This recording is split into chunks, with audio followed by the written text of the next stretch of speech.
It is.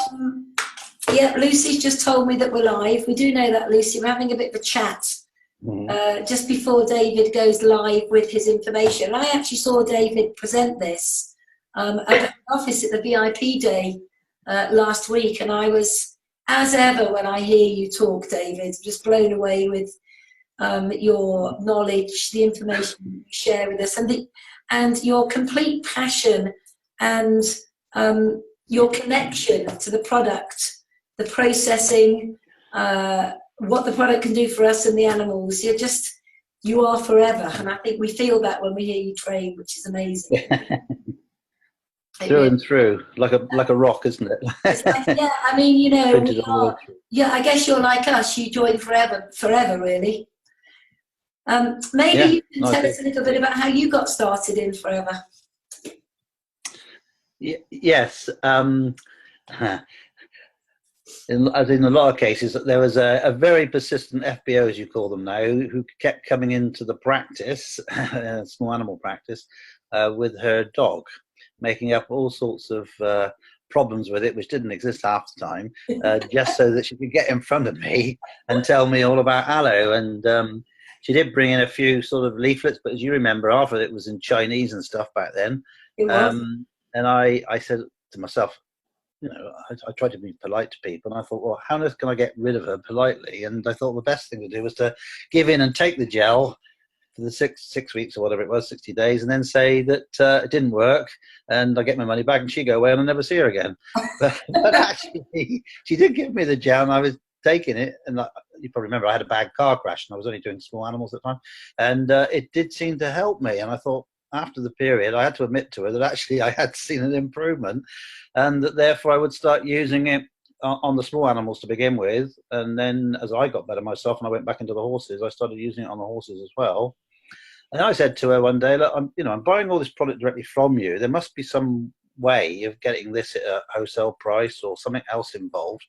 And she says, yes, I don't know all about it, but I'll get my upline managers from London to come down, and you probably know Marty and Mosa Hohen, yes, don't you? I do. They came all the way down from London to go through the marketing plan, and I signed up there and then joined, and then just followed through what they advised. Did a lot with Phil and Rosita Coney at the time, who are our sort of area managers down here, and it just grew. And then within 12 months, the company asked me to join the advisory board. So I've been on the advisory board since 1997.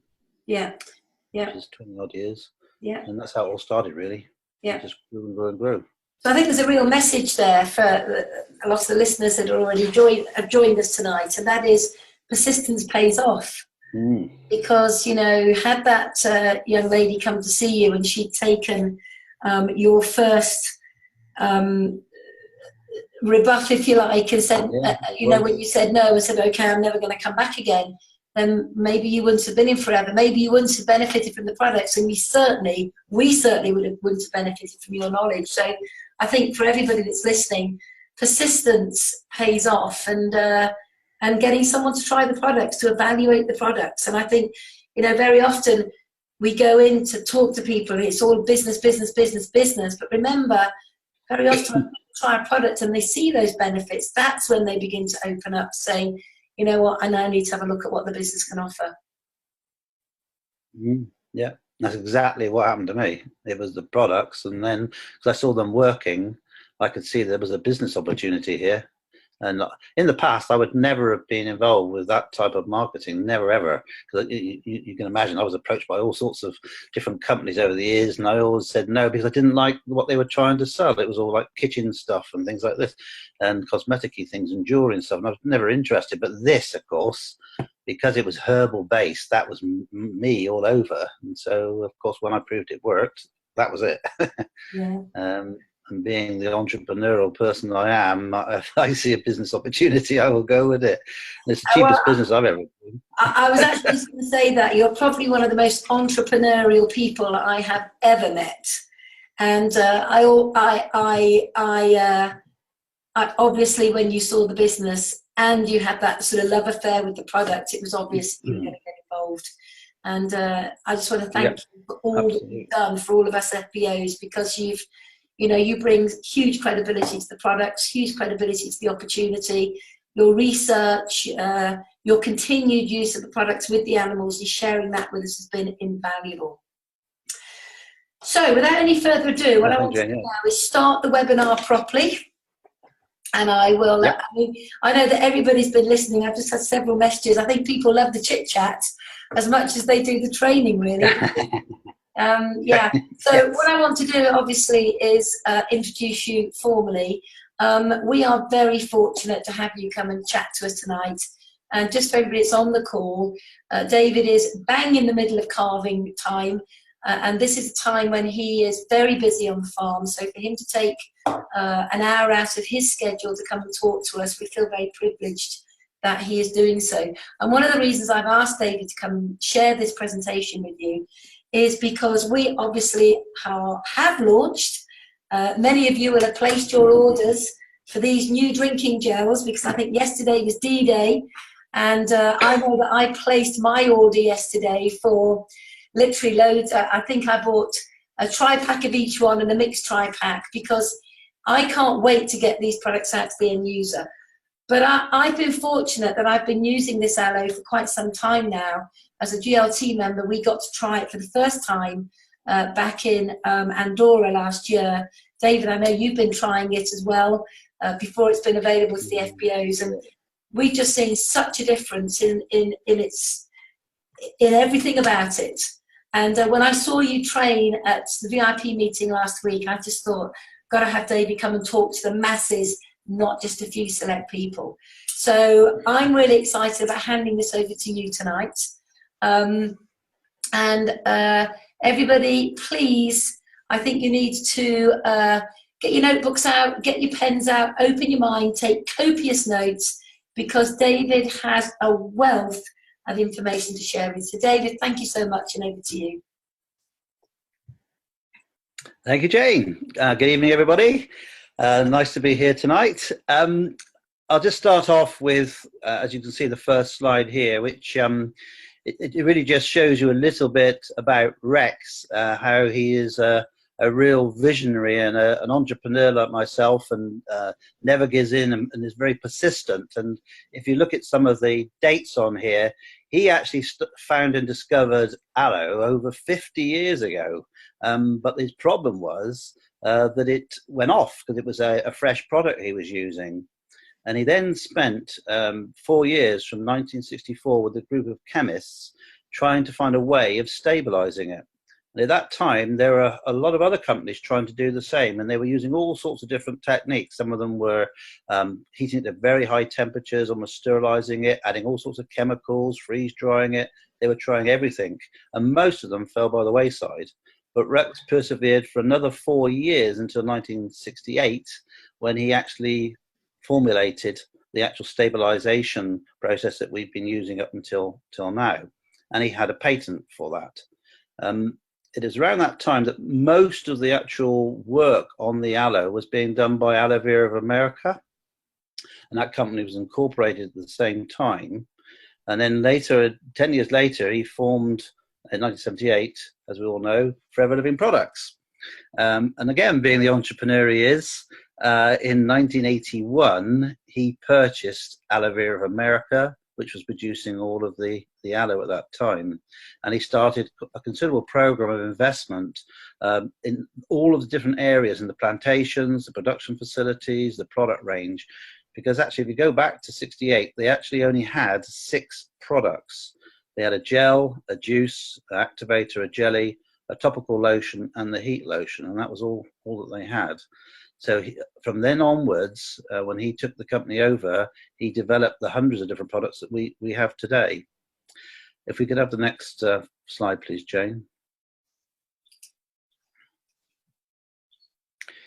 A lot of you will be aware where we're located in the world, but I think it's important to understand where we are. As you know, the headquarters are in Scottsdale, Arizona. The main production facility is in Dallas, in Texas. Quite a few have been there, I'm sure. And of course, we have large plantations throughout Texas, Arizona, Mexico, but the largest plantations are in the Dominican Republic. That didn't come about by chance. A lot of that came about because many years ago, again, Rex learnt a lesson and was very adaptable, because some of the plantations that he had in the southern states of America were hit by frost, and it damaged a lot of the plants. And to make sure that that couldn't happen again, he started purchasing fields and plantations in the Dominican Republic. And so that's how we've ended up there. Next slide, please, Jay. So the plantations are all looked after by Aloe Vera America, and you can see here a picture of one of the plantations, and you can pick out actually the flowers on a lot of those plants. That sort of yellow hue you can see in the front of the slide there. You'll see actually one of the heads of the flowers, but they also reproduce by forming little pups or suckers at their bases as well.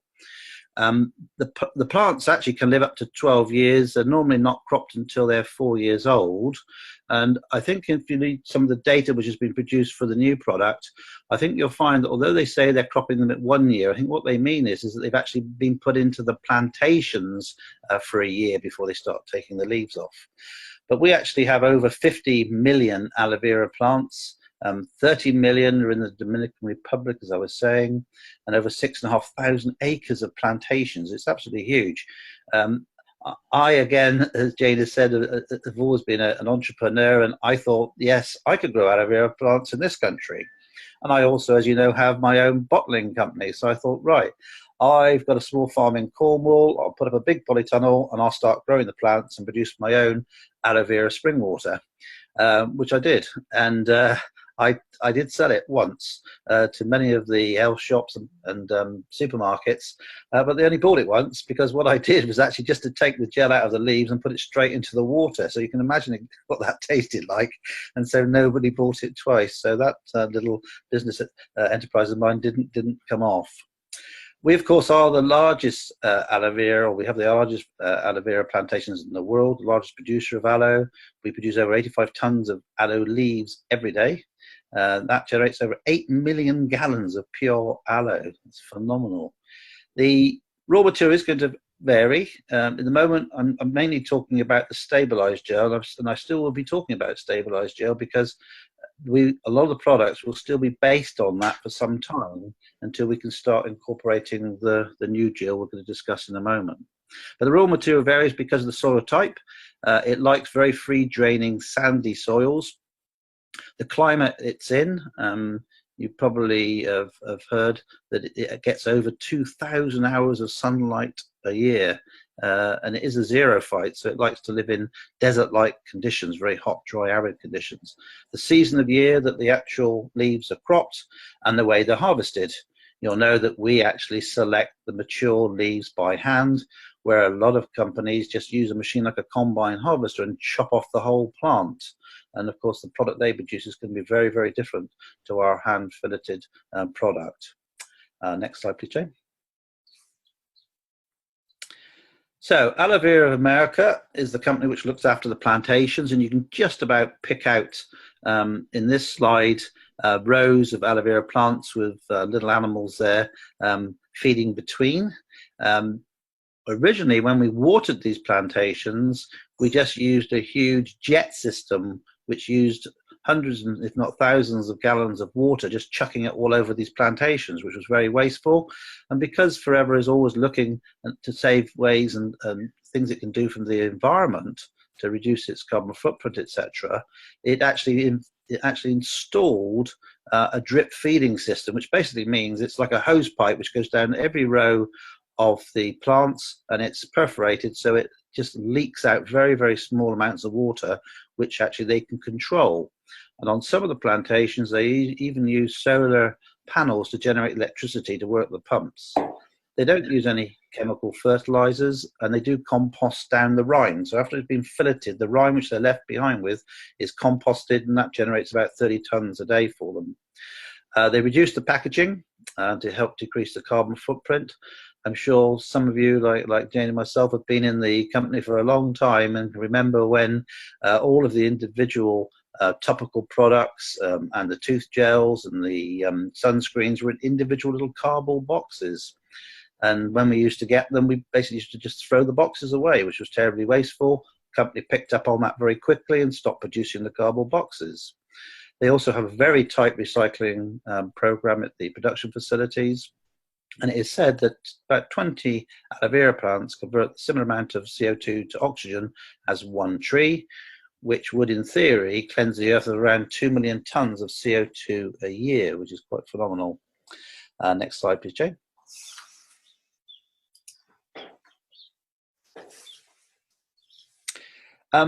We need to remember that Forever is not just an aloe vera company. It has very strict company values and ethics, family-owned company, and that's something which attracted me to it, because I always try to keep my family and preserve my family together. In fact, we all live here on the farm with the grandchildren, and I'm very, very lucky. And Forever is a family like that. And when I joined it, I felt part of a family, not just in one little team, very different to my normal way of doing business, where I wouldn't tell anybody what I was up to and what I was doing in my business life. With Forever, you are part of a big family, and we help each other no matter whose line you're in. Company mission statement, you all need to read that and really look at the detail in that, because there's lots of things which are generally useful in life from that. And one of the biggest things for me is that if you want to develop this as a business, you need to get belief in the company behind it, the products, and our way of marketing. And it took me a little while to appreciate all those things, but for many, many years I have, and it gives me, great belief and faith to talk to other people about it, because I know we are with a very, very good ethical company. And the company is very big in caring for others. If we look at the next slide, Jane, we don't just go to the Caribbean islands like Dominican Republic and take all American workers there. We actually employ the local farmers on those islands to look after the plants. That puts money into their local communities, which helps them with their schools, their hospitals, and their lifestyle. So I think that's a very important factor. We're members of the Leaping Bunny, so we don't actually do any testing on animals, and we don't use any other products from any other company which do any testing on animals. And Rex, many, many years ago, set up Forever Giving, where he put money aside to improve the human experience. So if there was a disaster somewhere in the world, there was a fund there which could be used to help these people who aren't as fortunate as us. Next one, please, Jane.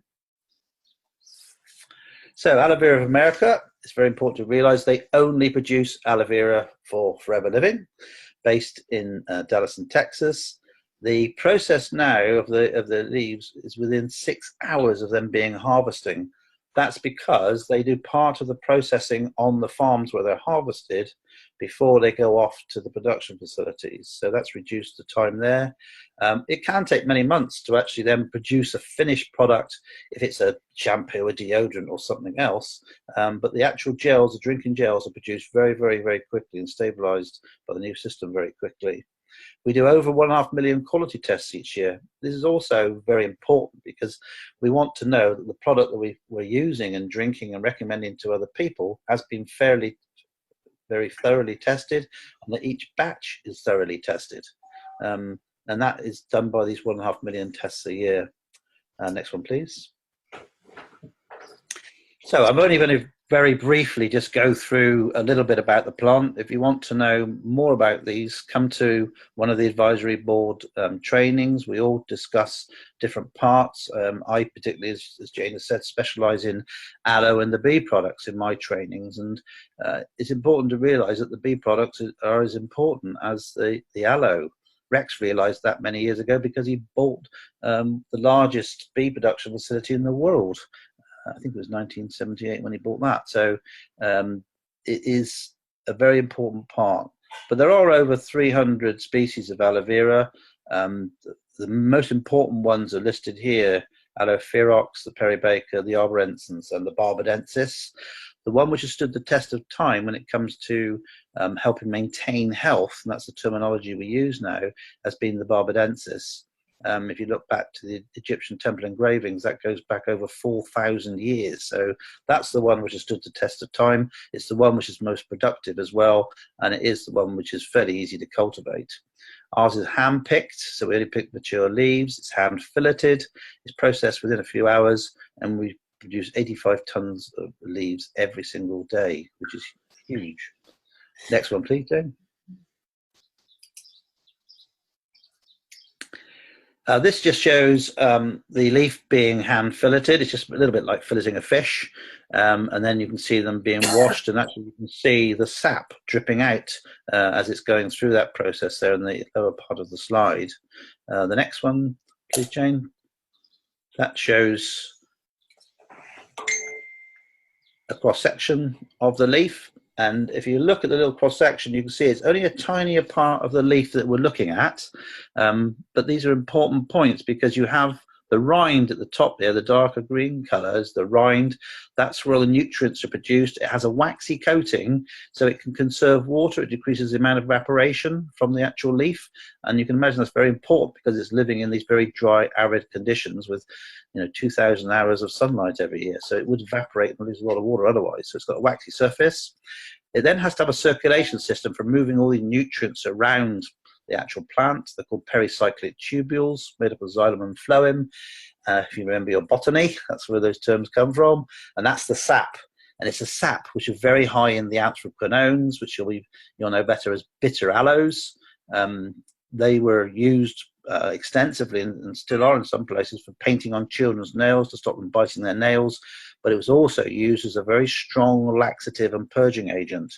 And if you look at some of the even current textbooks on herbal medicine, you'll notice that they're still talking about the sap product. It's a brown, amber-colored liquid which they actually were using to purge animals and purge humans. So that's very, very different to ours, because when you come to the layer below where the sap is, you come to the mucilage, and that mucilage layer, which covers the actual filleted gel on the inside, is where all the polysaccharides, and particularly the ace mannan, are found in that layer, which Jane's now showing you. So that is a very, very important layer to us. Below it, you'll see these large cells, parenchyma cells, and that's where all the nutrients are actually stored, but also a lot of the water is stored in those cells. And so that's the main structure. But if you look at the next slide, you can see an actual filleted leaf. And actually, you can point out on there the different parts. If you go right to the top there, the darker color right at the top is the rind, right at the top. And then below it, those dark spots, that's the circulation system. That's the pericyclic tubules where the sap is found in those little dots. If you cut a leaf open and hang it up, all the sap comes out of those. Below it, the little shiny surface is the mucilage, which you can also see on the top of the parenchyma cells. And the parenchyma cells, as you can see, is the gel fillet, which makes up most of that plant. So you can see when we fillet it, that rind comes off beautifully. You get some of the mucilage left and the tiny, tiny amount of the sap. And you need a tiny amount of sap because a lot of the properties actually of gel come from the sap. So you don't want that totally removed. You want a little bit left behind. Next one, please, Jane. Right, so in actual that gel, there are over 75 different nutrients being identified so far. There'll be hundreds actually in there, but they've identified 75 of them. And we tend to put them into 10 major groupings, which you're going to see on the next slide. I'm not going to go through all of those tonight. You need to come to the training if you want to find out any more information. You do need to know where to find this info, because you will get somebody, a customer, is going to ask you about some of the vitamins or minerals which are present, maybe the amino acids. So you do need to know where to find it. One of the most important groups is the group at the bottom. It's one that a lot of the competitors make a big thing about. It's the sugars. In those sugars, you have monosaccharides, which are just simple sugars like fructose and glucose. But if we join them together in chains, particularly of glucose and mannose, that is where the ace mannan is. That is the potent immunomodulator, which is found in our aloe. Also, the oligosaccharides at the end, a lot of people are only just becoming to realize the importance of these, because oligosaccharides are the simple sugars that the good bacteria in your digestive system, in your guts and in animals' guts, need as food. And they're naturally found in aloe. They're called prebiotics rather than probiotics. Probiotics are actually the bacteria. Prebiotics are these simple oligosaccharide sugars, which are the food for the good bacteria. So you've got a lot of different nutrients in there which have been well studied.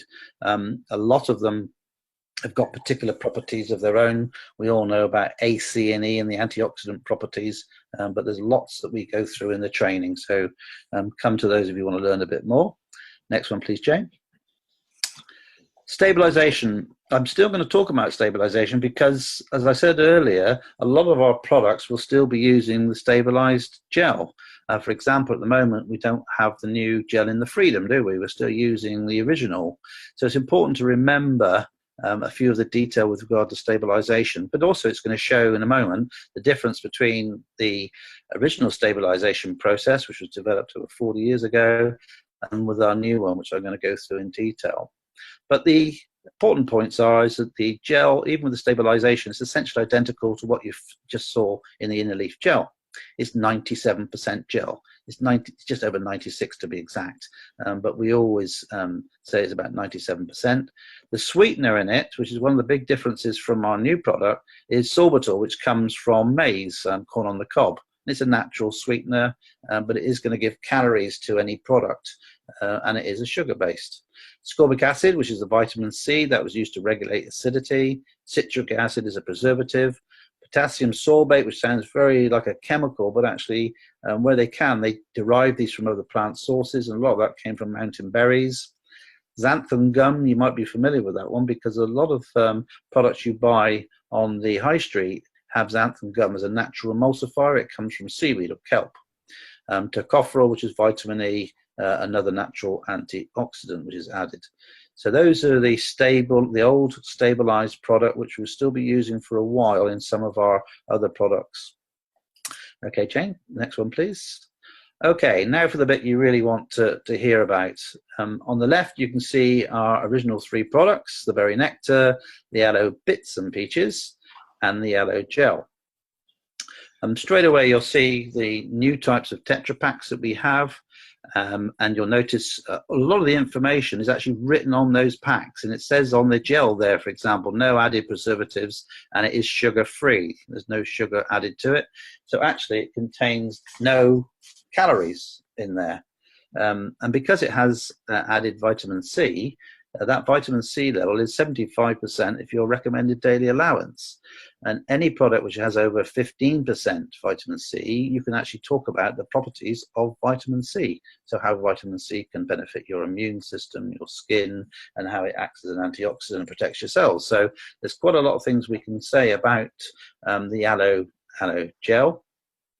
Berry Nectar, similar to the original product with the apple and the cranberries added to it, slightly less gel. With the original gel now, our new one, it has 99.7% aloe vera, which is huge. The Berry Nectar is 90.7, and the Aloe Peaches is 84.5.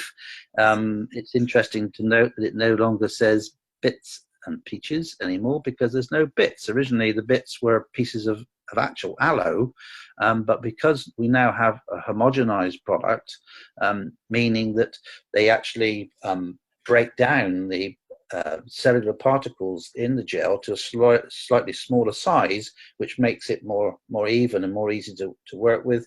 It makes it smoother also when you drink it, and you don't get so much of an aftertaste. So those of you who've tasted the new gel will know straight away that you get both those properties, smoother, and it is more palatable. And I think that's a really big selling point. I think also, the company has been really, really brave to come out with this total new formulation. I was very apprehensive. I've been using these gels for over 20 years, the originals, and had tremendous results. And they were going to change it. And of course, it really worried me because I'm using it with my medical hat on to help, as I'm allowed to, name diseases, because as a vet, I'm allowed to do that. But with us now, as FBOs, we talk about how it helps to maintain the health of the different bodily systems. So they were very brave to do it, and actually the product has turned out amazing. It is more potent than the original. I've now been using it for probably 6 weeks now, and I've had some very, very good results, if not better than what I used to get. So I'm very pleased. If we go to the last slide, Jane, there's a lot of facts on this last slide about the new formulation. So we can see that one. Right, so first of all, we got Tetra Paks, which in theory are recyclable. It depends on the part of the country you live in. Some of them will take it, some won't. I said earlier how the product has over 200 hours of sunshine on it annually. Full traceability. to me, and to all of us, this should be very, very important. Everything that you are going to consume and eat or even apply on your skin, you need to know where it came from. You know, if you go to the butcher's or a supermarket and buy a piece of beef, they can actually trace that back to the bovine animal it came from, because every single bovine animal has a passport, would you believe? And so they can find out which animal that piece of meat came from. And it's the same with our aloe. Each container of the aloe has a batch code on it, and they can trace it back to the plantations where those plants were grown. So they can fully trace each product that we have. Has over 99% pure aloe inner leaf gel in it. Only the mature leaves are harvested and they're hand cut. So that means when they're going along the actual rows in the plantations, they can select just the mature leaves. Those which are not young or too old are left behind. The young ones obviously left to mature. They're filleted by hand, as you saw earlier, and vitamin C and citric acid are added to it. That's the only thing. So now in the actual gel, for example, all you have is aloe vera, vitamin C, and citric acid. That's all.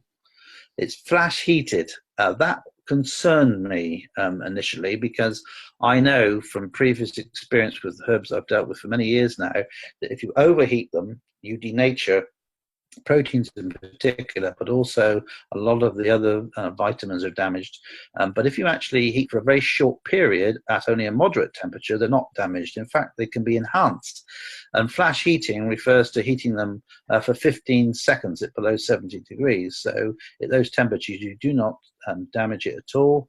And in fact, there's been data released now which shows that the Ace Manning content in the gel, the straight gel, in the new formulation has been increased from a factor of 2 to a factor of 15. So you're getting much more active Ace Manning in the product. And also the bioavailability of the other nutrients in that gel have been increased as well. And this means like vitamins, you're going to get more access to the vitamins. Your body's going to be able to absorb more of them from the gel. So those are very important points to remember. As usual, we have the International Aloe Science Council certification for the new gel.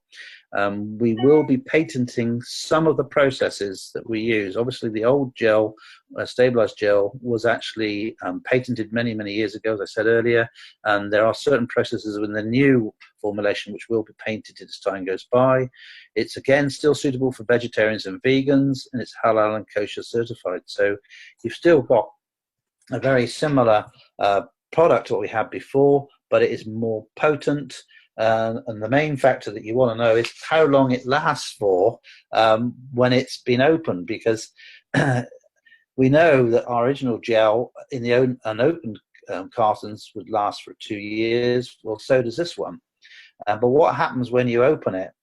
Well, I've been doing trials now over the last 4 or 5 weeks, and I've tried to make the gel last as long as I can by only drinking small amounts of that particular gel every day, the carton in my fridge, and it's been over 3 weeks, and it's exactly the same as the day I opened it.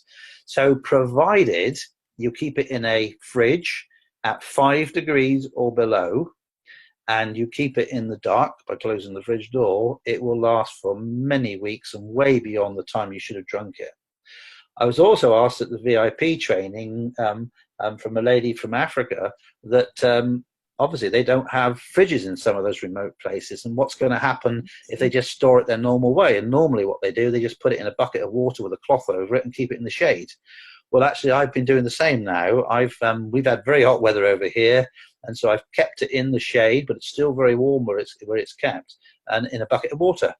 And I've been opening it every day and drinking small amounts of the gel. I've been doing that for 10 days now, and it's still exactly the same as it was when I put it in the bucket.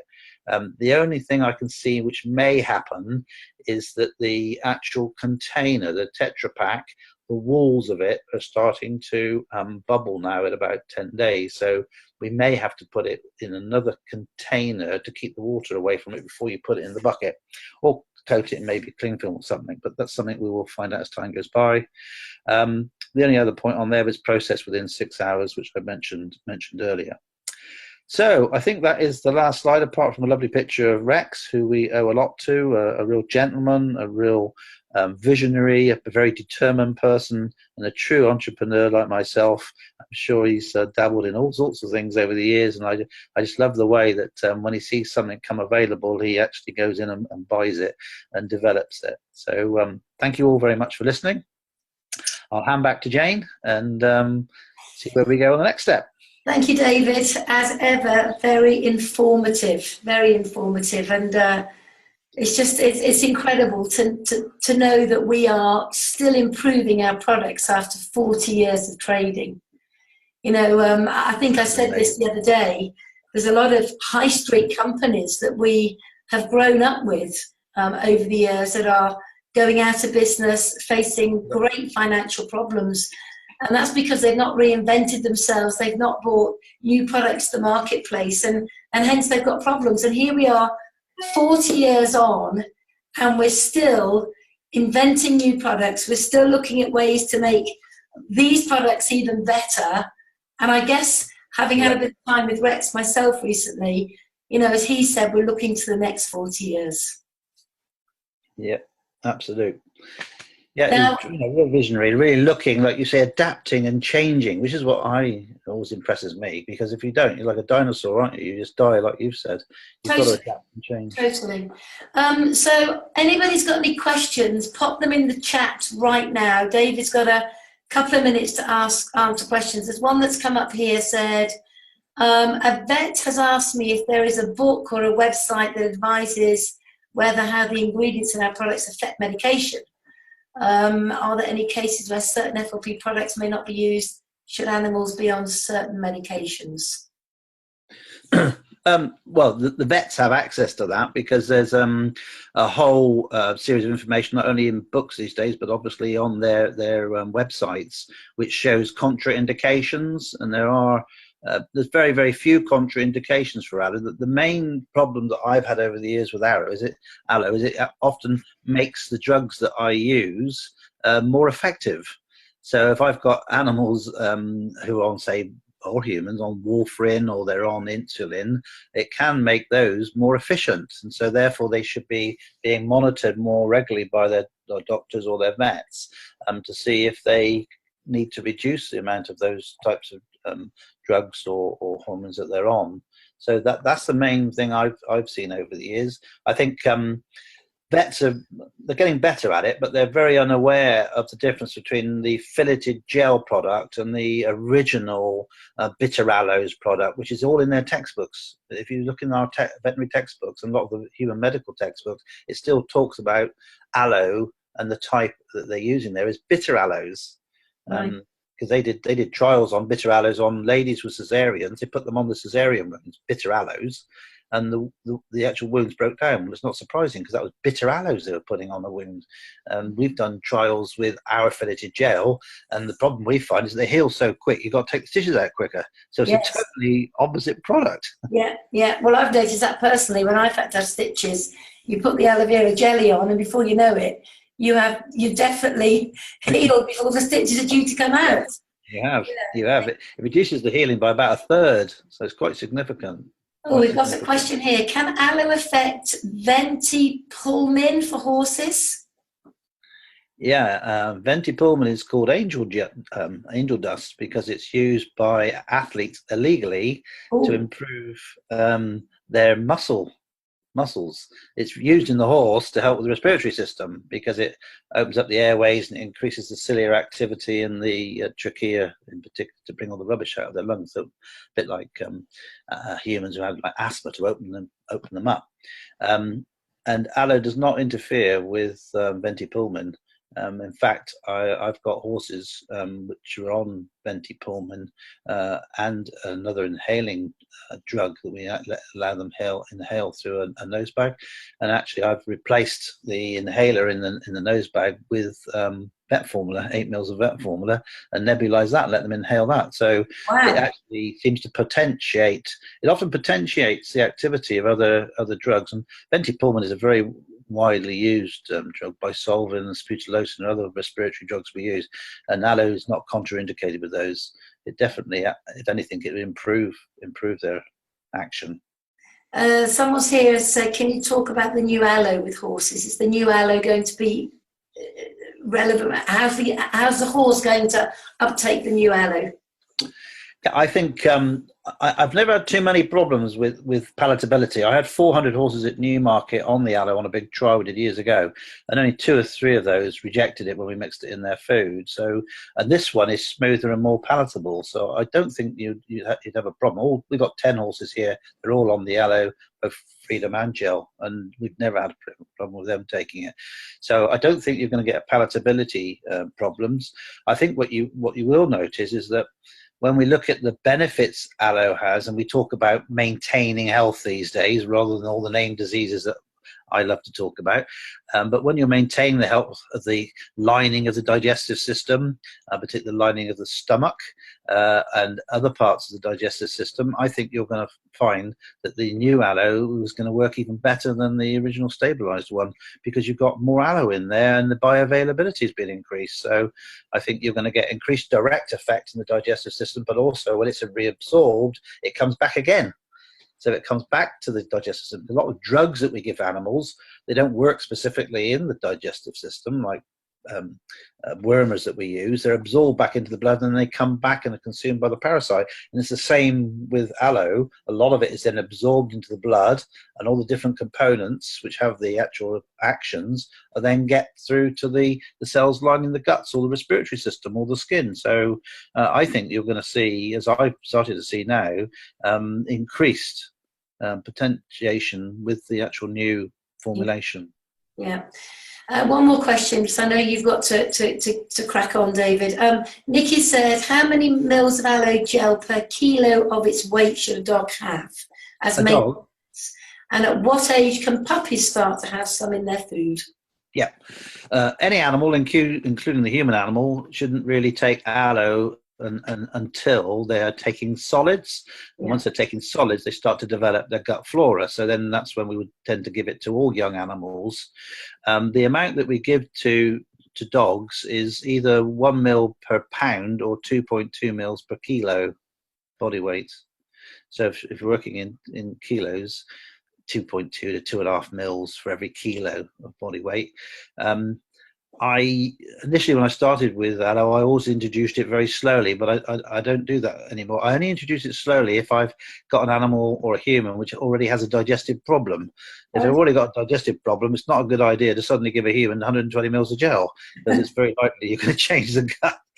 And it takes 10 days for the gut flora to adapt to a new product. So you should allow 10 days if they've already got a digestive upset, and slowly build it up over that 10-day period. But if it's a perfectly healthy animal, and I didn't have many options when it came to animals, we were either putting it into one lot of food or into their water, or we were giving it in 2 meals. If, for example, dogs often have 2 meals, a lot of horses have 2 meals a day, we're actually splitting the dose. So it's a very easy way of doing it. It's very easy to calculate how much to give them. Right, somebody said, hold on a minute, that they're in the chat box, but I don't have a chat box on here at the minute. So people are asking questions in the chat box. I haven't got a chat box here at the minute, so okay, well, I am going to take control of this and say that I think that, okay, Lucy's just sent something. Okay, anyway, it's all here. Yeah, well, I am in that chat box and I can't see those questions myself. So why am I not seeing them? 1 minute, David. Yeah, don't panic. I'm in no hurry. Ginny's out checking the cows. You've got Ginny working hard, have you? Yeah, she's working tonight. You have to have a shift basis, do you? We do take it in turns. Well, that's pretty good, isn't it? It is. Okay. Routine. Why am I not getting a refresh here? Okay, let's go into Facebook a different way. Okay, I'm just going to try something here because I just think there's a couple of questions. Okay. So someone said, is aloe better for dogs than worming tablets? No. No? No.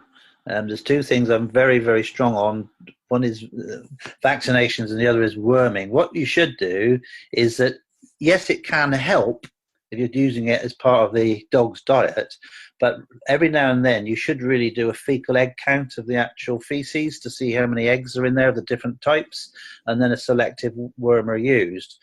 I don't like the fact that over the years, we blandly just wormed everything regardless, particularly like the horses. Every 4 to 6 weeks, they were worming the horses. And it was similar with the adult dogs. There was no need for it. And then, of course, we got resistance to a lot of the wormers we were using, as we have with antibiotics, which were being chucked everywhere. So really, when it comes to the two common animals that we deal with, which is the horses and the dogs, or even the cats, they should periodically have a fecal egg count taken to identify the type of worm present, and then a selective wormer used for that. If you want to help the animal deal with those as much as they can themselves, then aloe vera gel in the diet will help, because it helps their immune system, but it's not going to eradicate all the worms, and it won't do that. So you must still use wormers as necessary, particularly with young dogs like puppies, because as you know, some of those worms can get into children's, they get behind the eye and cause blindness to children. So it's very important that they pick up the feces like a lot of them do now, and that those dogs are regularly wormed and fecal egg counted as well. David, is your book still in publication? It is, yeah. Because a lot of the questions that I know people are asking, I'm not certain if they're aware that you have written probably one of the most knowledgeable books on animal husbandry and how aloe can help with many everyday conditions, how it works, why it works on large animals and small animals. And I don't know if you want to just talk a couple of minutes about your book. Yeah, it's quite a few years ago I wrote the book. I started off with a video. The company wanted a video, so I did a video, which I never enjoyed doing. I haven't been in the company for 6 months, and I'd certainly never done anything like we do now, in front of cameras and all the rest of it, in a little room talking to a wall. That's not me at all. You're talking to me. You're doing brilliantly. Yeah, this is fine. But when I did that first video, I was just talking to a blank wall on my own and memorizing every single word. So then I thought the better thing to do was to produce a book and go through it in a logical way, because you probably remember we had a book called All Creatures Great and Small. I've still got it. And I've still got it here in the case behind me. And it was a great book, but you had to read a lot of it to get the information you wanted. And I wanted to try and make it more user friendly, where you could look up, and you still can, because it's still quite legal for me to do, a named disease and find out which products help, or if they don't help, and if you need veterinary input as well. It goes through all that, and it's a book which is still very suitable today, because it has all of that basic information that I go through in the training about what's in aloe, what it does, what the history of it is, what research has been done. That's in there. Then it goes through each bodily system with the different products to use in those bodily systems, and it goes through for each species within there, that as well. And it includes not only dogs, cats, farm animals, horses. We've got all sorts of snakes and lizards and tarantulas, all sorts of things. Fish, I get a lot of questions on fish in the past, and it's been our aloe has been used extensively in fish. There were studies done on farm salmon with ulcers. They get a lot of ulcers from those lice, and they were using our aloe. It was a jelly, actually. They were using jelly on the fish and then putting a waterproof surface on top to keep the jelly in contact with these ulcers, and it healed it. So there's a lot of information in there, and it's still available. Unfortunately, the company doesn't sell it. Knowledge King sells it, and I sell a lot through Amazon. I'm not sure I'm supposed to mention Amazon, but a lot sold through Amazon as well. Well, I think most people, it's still out there. Yeah, I can get it from Amazon or on through Knowledge is King. Yeah, you can. And I think there's a lot of before and after pictures and all sorts there of is. things in there. It's very, very, very informative. A quick question. I think this one's come up quite a lot. Actually, I've had this one raised a few times. With the old gel, obviously this one, which will be phased out as quickly as possible, with the new gel going on sale, we'll know that they've got to get rid of this. This will probably be in the Clean 9s and the Fit Packs for a little bit longer. This one will be for your tri-pack or independent purchase. Yes. But the question is, sorbitol. in sweetened aloes. You know, we've had a lot of information saying it's unsafe for animals, yet we do see a lot of FBOs still recommending it for pets. Is it safe or is it not? No, it is safe, because the beauty of aloe is that because you've got such, even in the old stabilized product, you've got 96-97% aloe in the old one. And therefore you'll find that it actually protects the digestive system and the animal against any problem that you worry about with regard to sorbitol. If you think about it, I've been now using it for 22 years in dogs in particular, and our dogs have it every single day. And some of our dogs have exceeded the normal lifespan. We had an old English Mastiff, which is a huge dog, not a bull mastiff, an old English Mastiff. And he got to 13 years old, which is incredible. Yeah. The oldest cat in the Guinness Book of Records up to recently was Spike, and he got to 31. And yes, he was I remember that. It was in the Daily Mail, wasn't it? Yeah. Yeah, it was. And he was on our gel. And so dogs, cats, it doesn't, even though there is sorbitol in there and it comes from maize, is where it comes from. Yeah. It is not detrimental. In fact, I'm not going to want to promote, but a lot of people were using whole raw meat diets for their dogs, which is actually potentially dangerous because they can have E. coli and salmonella in it. But now a new company called Butterscotch, I think they're called, some name like that, based in London, they actually cook the food and then freeze it. And it is human quality food. We've just been trying it for our dogs. But in there, I noticed in some of the mixtures, there is maize. You can actually see the little sweet corn in there. Yeah. And that's not going to hurt the dogs at all. So yeah. I'm not worried. I haven't been worried, and I've been using it for over 22 years and never had a problem. So well, my old sheepdog and my terriers, they always had the aloe, and especially as they were getting older, it helped with all sorts of challenges, and I think it just gave them a better quality of life.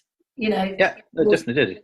Yeah, it's going to help. It even does help their joints, actually, because it improves synovial fluid. I know, I was going to say that, but I thought, oh my God, I've got to be compliant. But that's the first thing we found with our old sheepdog. I mean, she had so much more mobility as a result of the freedom she was. And she used to get you out. But that's compliant because you didn't. That's compliant, Jane, because you didn't name the disease. It's only when you name the disease you're non-compliant. So if you talk about, as you just did, quite right, mobility, you're absolutely right. And if you talk about improving the health of the joints, that's perfectly okay. It's just you mustn't link it with the name disease, which we haven't mentioned, have we? No, well, that's a very good point for everybody on this call tonight, is just to reconnect with what David just said. It's not about saying these products cure a specific illness, challenge, or condition. It is about talking more about talking about it more generally and generically. Yeah, and the customers are going to come to you because you can't stop them with a named disease. Yes. They've named it. All you're going to say is that, yes, you've named a disease of the joints, but actually we have a product which can help to improve the actual joint mobility and the actual health of those joints without actually talking about the disease. I think it got a little bit, when this all came with the compliance, it got rather black and white, and basically as far as they were concerned, you couldn't say anything, which actually wasn't entirely true. There was a lot that we could still say, and it's taken us a couple of years now to get back to where we were and be fully compliant, where I find it actually a lot better, really, that we're not actually on about all these diseases, because as soon as you get linked to diseases, the next question they ask, well, my dog or my friend is on this drug, that drug, and about 10 different cocktails of drugs. They're expecting you to answer that question. Well, we totally avoid all that now, because that's a very dangerous area. Even more specifically, they're expecting the product to cure that condition rather than looking at the overall health of a person or an animal. So I'm going to give you a final question because we've taken nearly an hour of your time. This question, I think, is something that gets asked a lot.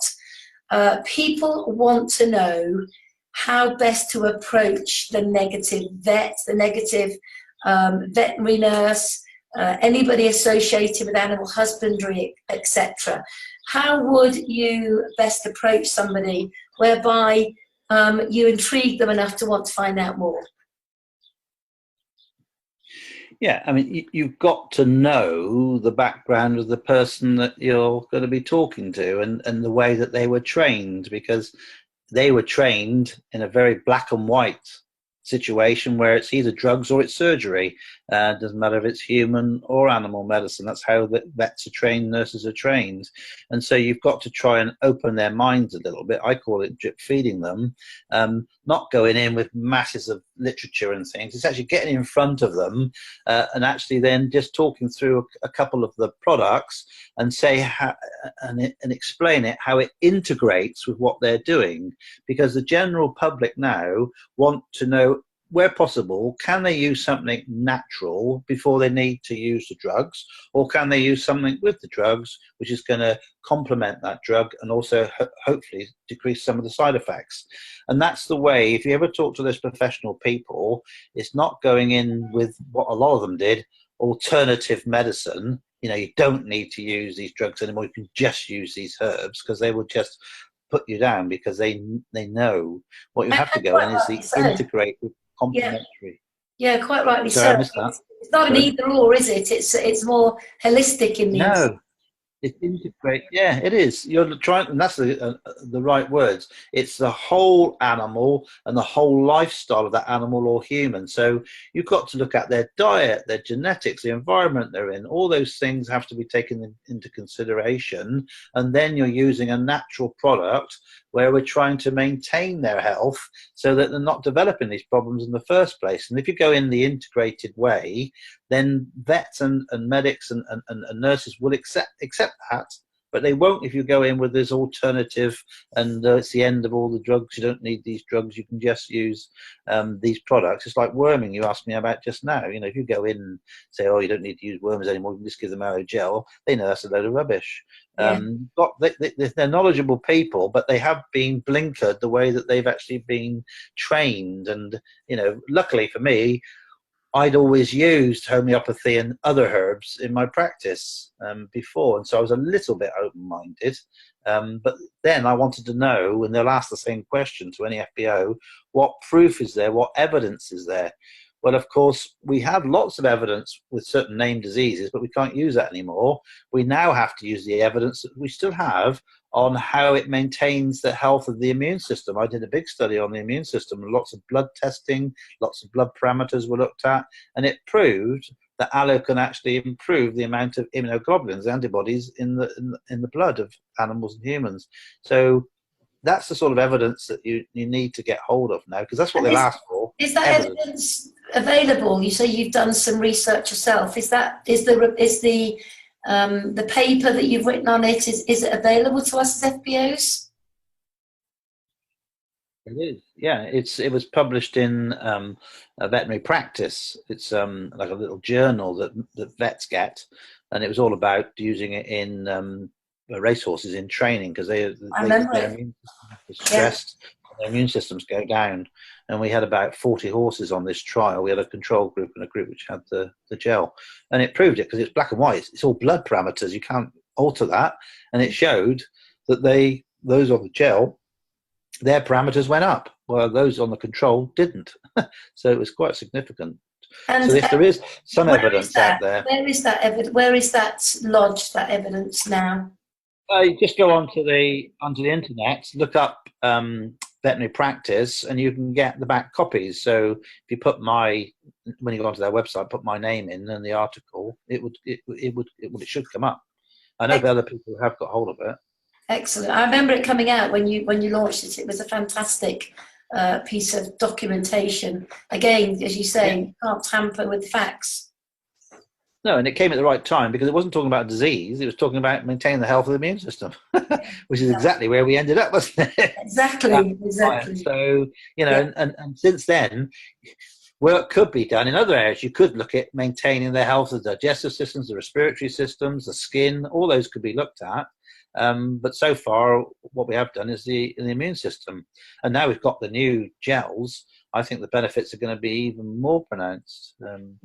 As I said right at the beginning, I was a bit concerned, after 40 years of using this product, produced by Forever, and then me using it for over 20 years and getting really consistent results. That's the thing, consistent results. Suddenly, what a risk for the company to actually reformulate, their bestseller, isn't it? Yeah. Reformulate it, and they've got it right. They have got it right.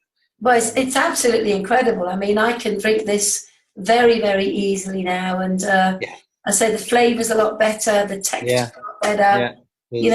And this is what I was saying earlier about Forever staying ahead of the curve. Taking that risk of taking this iconic product and saying, how can we improve it? And they've done it. Yeah, they have. They really have.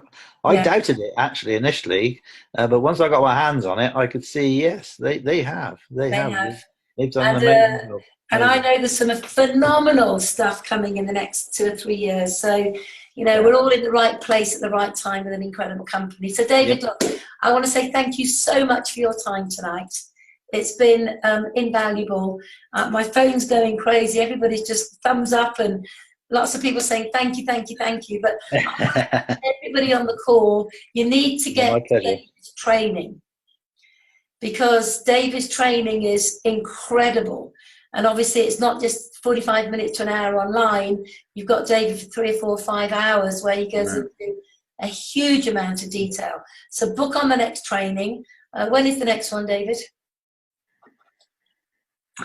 We've got quite a few coming up in different areas.